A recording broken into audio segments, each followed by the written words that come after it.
Living with Crohn's disease, I just felt was a constant battle, day to day. I mean, you never knew waking up if it was going to be a good day or a bad day. And just kind of an interruption in life where you had to always know where the next bathroom was. Getting diagnosed with it in high school was hard, I think, as far as relationships with friends. And I mean, everybody's trying to find their identity at that stage in life. I feel transitioning into college from high school, I had a bit of a lull. At the time of going to college, I switched from Dartmouth and Manchester to seeing the Dartmouth Hitchcock Keen Dr. Simis, and just a great fit. And we, at the time, started Remicade, and that was an infusion where I started it every 8 weeks, then slowly had to cut back to every 6, every 5, then near the end it was every 4 weeks that I was getting infused with that. But it really kept my Crohn's at bay, and throughout college was actually able to live a very normal life. Having a relationship with a doctor that you can trust and make it so it's not just, oh, here's another trip to the doctors. It's actually leaving the office saying, oh, it was really good to see them.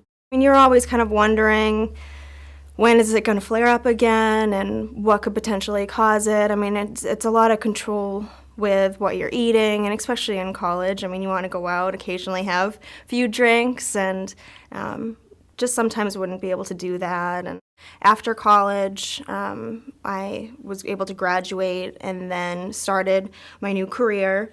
And from there, the Remicade really kind of stopped doing what it had been. From there, we switched to Humira. Unfortunately, that was not something that worked for me and in my specific case.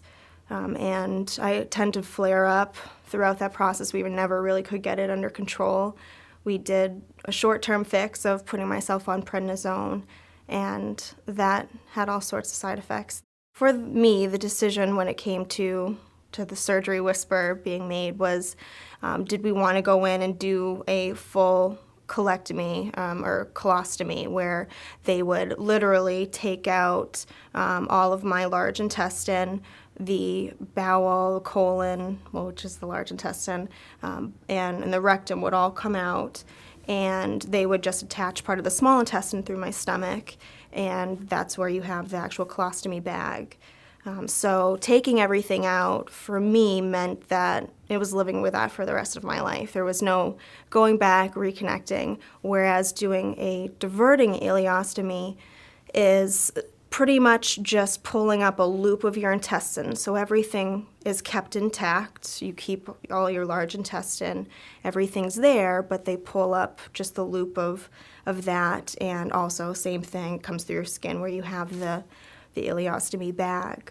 But that, as far as a treatment for Crohn's, meant that there wouldn't be the bile and going through the large intestine. So with the inflammation, it would hopefully give it some time to calm down, in hopes that if it did get better and we could get the inflammation to go down, that down the road we would be able to reconnect everything. So I would no longer have the ileostomy, and then could treat the Crohn's with maybe a different medication that may not be out yet. As far as making the decision for the surgery, the doctors kind of put all the information out on the table. They put down the risks and the rewards, and just basically went over the positives and negatives of each outcome.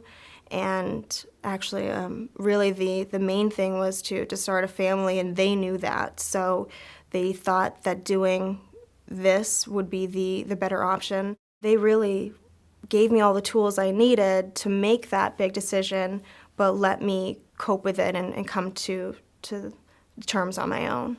I've felt great since I've had the surgery.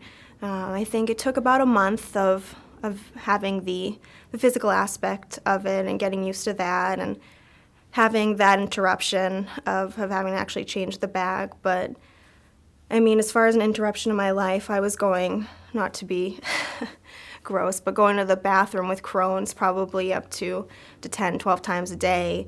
And that was way more of an interruption in my life than actually having to go to the bathroom, emptying the bag. The one fantastic thing for me is that everybody knows each other. They're all in the same hospital. They can all manage my care under one roof, and there's that communication level that I wouldn't be able to get if I went down to Boston for my fertility treatments.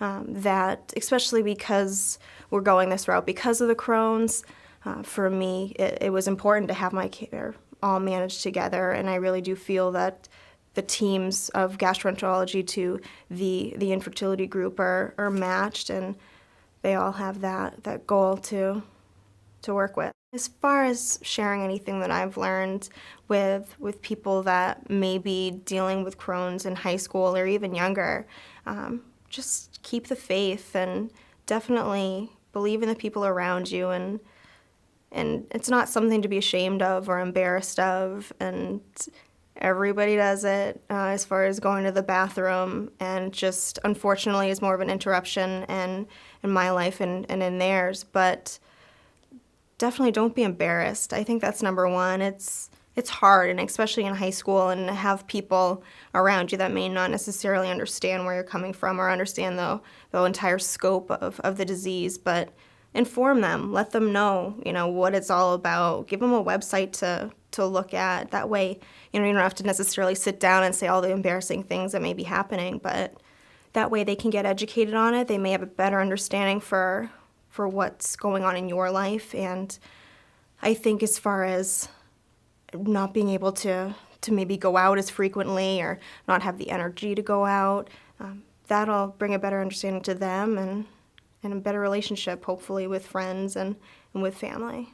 For me, being diagnosed, actually, I was a current patient at Dartmouth-Hitchcock out of Manchester, and was diagnosed there, and then again was referred to the Keene Dartmouth through Dr. Simas, who had a fantastic bond with, got me through college years, which I'm definitely grateful for.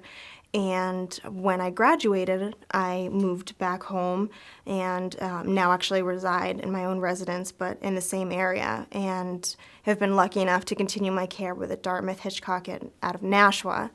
And can't say enough great things about my doctor there, Dr. Shearer, who has just gotten me through really the hardest part, I think, of the disease for me.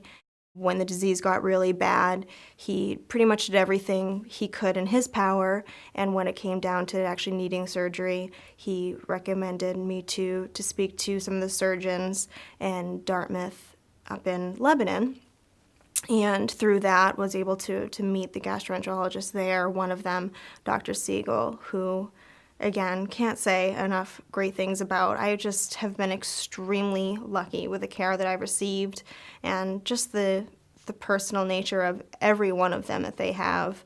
I mean, that can't be taught in school. It's something you have to have, and each one of them has.